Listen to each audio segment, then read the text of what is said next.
So what was the fastest police car in America in 1969? Not a pony car, not some sleek Pursuit special. It was this, a plain four-door family sedan.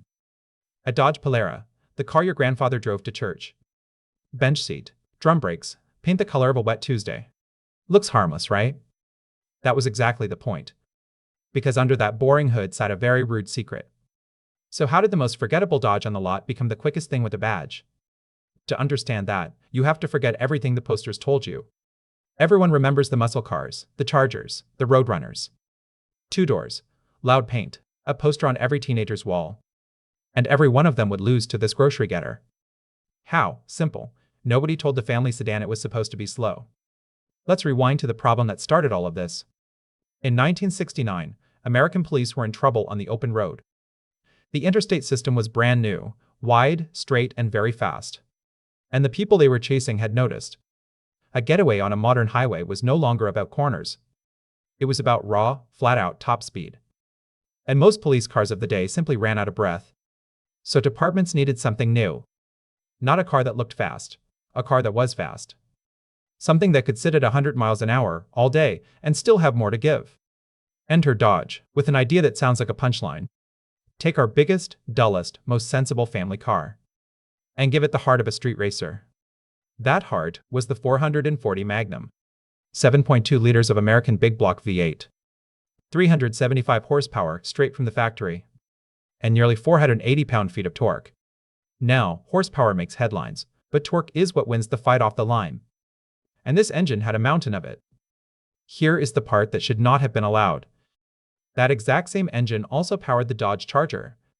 And the Roadrunner. Yes, the same muscle car heart. They pulled it out of the poster cars.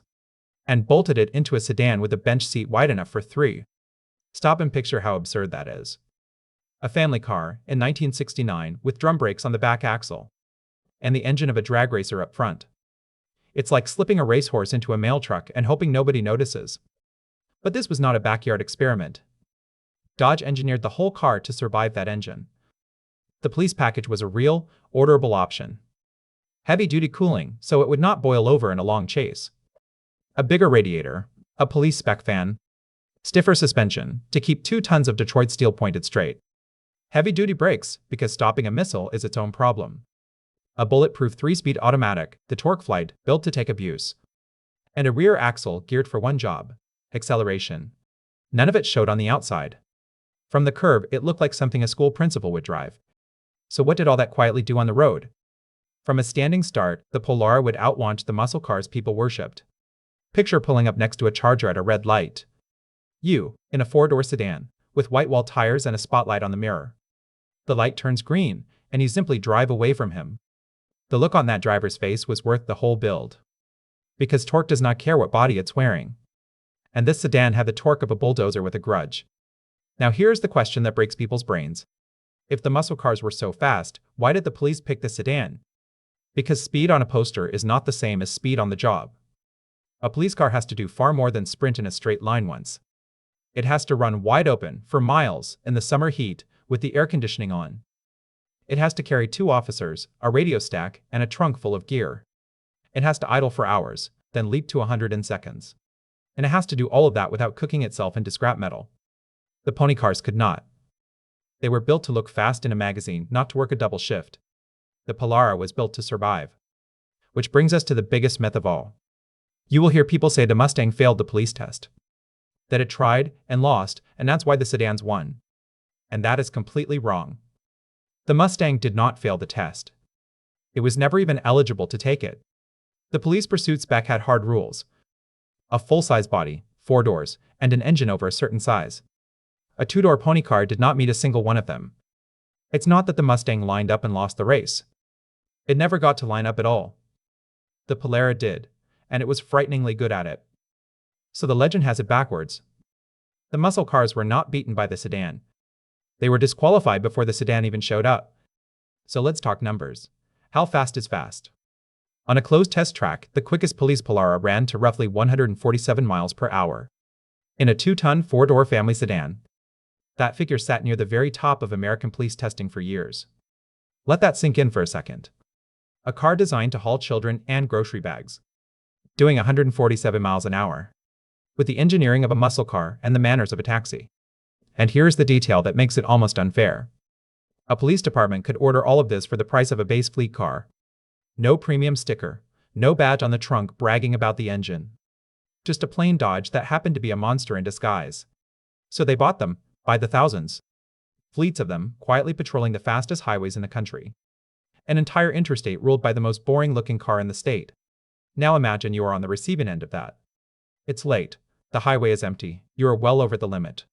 You glance in the mirror and see nothing but a plain four-door, far back. Nothing to worry about, just some sedan.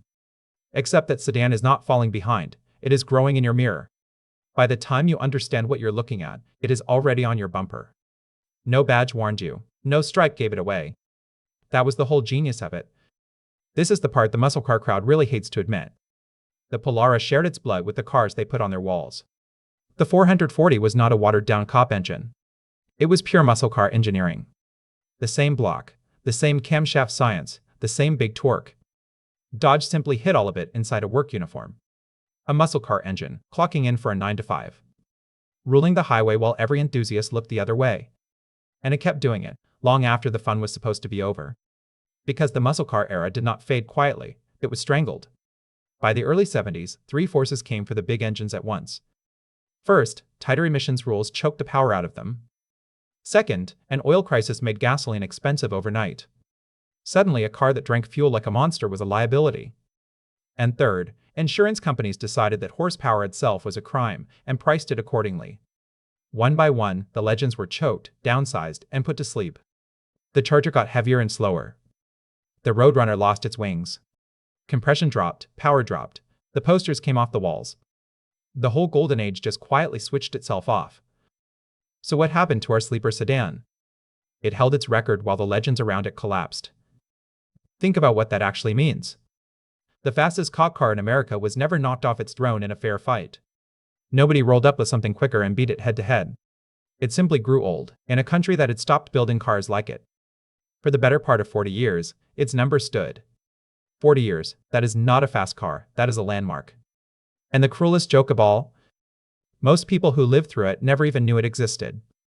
They were too busy watching the two-door cars that it would have humiliated. And here is the strange twist at the end. Decades later, Dodge went right back to the exact same idea. A modern Charger, 4 doors, a big Hemi engine, a Pursuit package. The same recipe, the same badge on the fender. A plainclothes sedan with a monster under the hood, hunting the same highways. The idea the Polara invented never actually died. It just went quiet and waited for its turn to come back around. So let's finally answer the question we started with. The fastest cop car ever built was not the flashiest. It was not the one on anybody's bedroom wall. It was a plain family sedan that nobody was supposed to remember. A muscle car heart, hidden in the body of a grocery getter. Sold to police for pocket change. That quietly outran everything that came after it for 40 years. So the next time somebody tells you the muscle cars ruled the American road, just ask them one simple question. Then who, exactly, was catching them?